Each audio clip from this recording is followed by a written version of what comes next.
Hi everyone, my name is Sarah Beth, and I just finished reading Neverwhere by Neil Gaiman. This book was published in 1996 and is about 420 pages long. So this is actually the third book I have read by Neil Gaiman. It's actually the largest, and I would say this is the most adult themed that I read.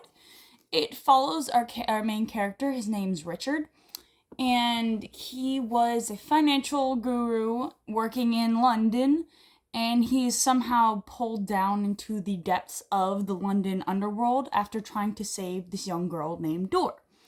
And along the way, essentially, Dor is being hunted down by various characters that murdered her family, and she seeks protection through hired help and this man named the Marquise.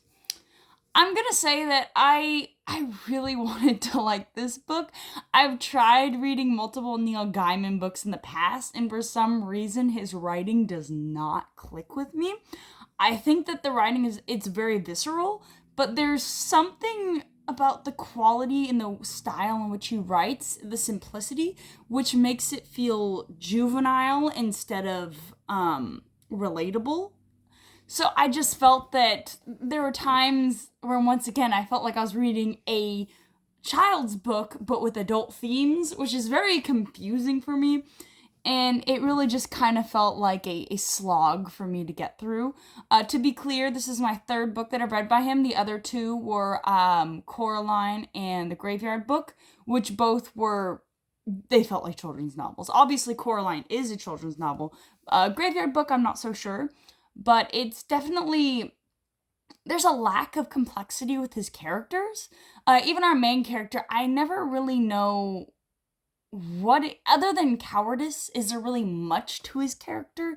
And I can't say that there is. At the end, he seems to have pushed Richard into a role of growth, but I didn't really see much of growth at all. I mean, in the end, it's kind of one of those, not to spoil the book at all, but a feel-good ending that's not really, I don't think is warranted. All right, it just didn't feel true to the character. And then you have Dor, and she doesn't really have any other characteristics other than the fact she's gifted and can open doors, and nobody trusts Richard. Richard is just inept, and everybody hates him. And then Marquis, apparently he's very loyal to Dor, even though he's a scoundrel and you shouldn't trust him. And it's like, why is he loyal?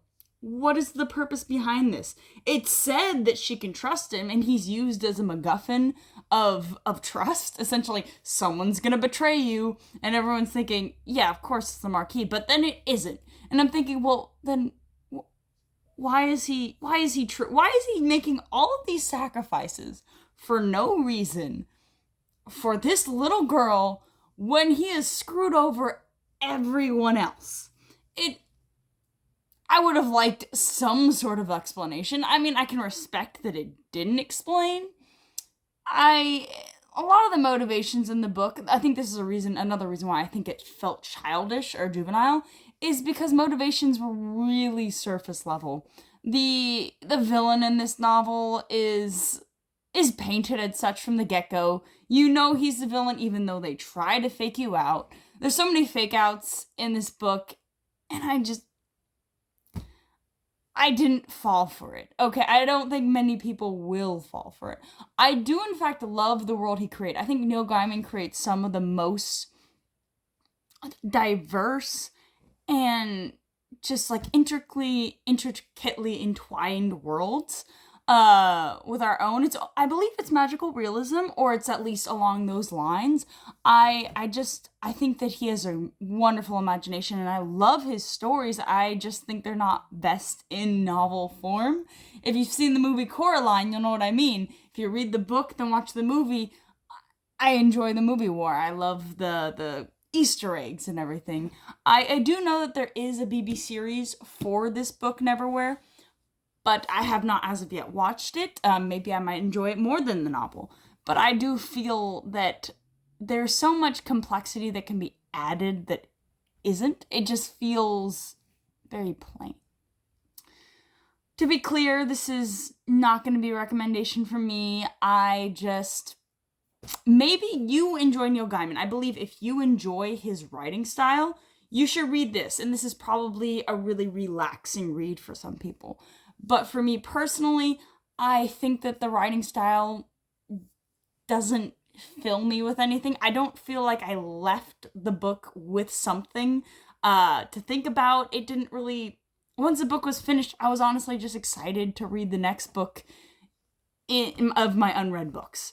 It didn't really inspire me to want to read another one from him. I got this book half off on a whim, saying, you know what, maybe Neil Gaiman, maybe this time. I really, really wanted to like it because I respect him as an author. I respect his writing, like his ability to create works that are so just imaginative. The way that his mind works and how he creates these stories is really quite amazing, to say the least. So, obviously look into his writing style and the way that he goes about his creative process, because I think that is really amazing. I think that maybe just an overview of the story is enough.